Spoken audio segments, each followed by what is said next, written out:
అనగనగనగనగా సింగమల అనే అడవిని కంటి అనే సింహం పాలిస్తుండేది. దానికి నక్క, కాకి అనుచరులుగా ఉండేవి. ఓ రోజు కాకి ఎగురుకుంటూ వచ్చి, మన అడవికి దూరంగా ఉన్న ఎడారిలో ఒంటెను చూశాను. దాన్ని వేటాడగలిగితే మనకు వారం పాటు ఆహారానికి సమస్య రాదు అని చెప్పి సింహాన్ని, నక్కని బయలుదేరదీసింది. కానీ ఎడారిలోకి అడుగుపెట్టగానే అక్కడ వేడికి సింహం, నక్కల కాళ్ళు కాలి నడవలేకపోయాయి.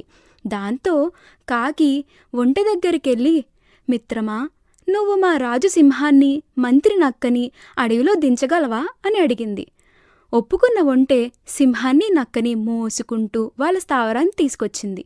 దాని మంచితనం సింహానికి బాగా నచ్చి, మిత్రమా, నువ్వు కూడా మాతో పాటు ఇక్కడే ఉండు అంది ఒంటెతో. సింహం ఉన్నపలంగా తీసుకున్న ఈ నిర్ణయం నక్కకి, కాకి బొత్తిగా నచ్చలేదు.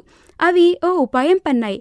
మహారాజా, కాలు కాలడం వల్ల మీరు ఇప్పట్లో వేటాడలేరు. మీరు ఆకలితో ఉండడం చూడలేం కాబట్టి మమ్మల్ని తినండి అన్నాయి. అది విన్న ఒంటె, వాళ్ళని వదిలే రాజా, నన్ను చంపితే మీ ముగ్గురికి వారం పాటు ఆహారం కాగలను అంటూ ముందుకొచ్చింది. నక్క, కాకి ఆ మాట కోసమే ఇలా నాటకమాడాయని సింహానికి అర్థమైపోయింది. దాంతో, సరే, ఒక్కొక్కరు వరుసగా రండి, ముందు చిన్న జీవితో మొదలు పెడతాను. కాకి, నువ్వు రా ముందు అంది. ఆ మాటకి కాకి తుర్రుమంటే నక్కేమో పరుగు లంకించుకుంది. ఒంటె, సింహాలు మాత్రం అప్పటినుంచి మంచి స్నేహితులుగా ఉండిపోయాయి. కథ పేరు స్నేహమే బహుమతి.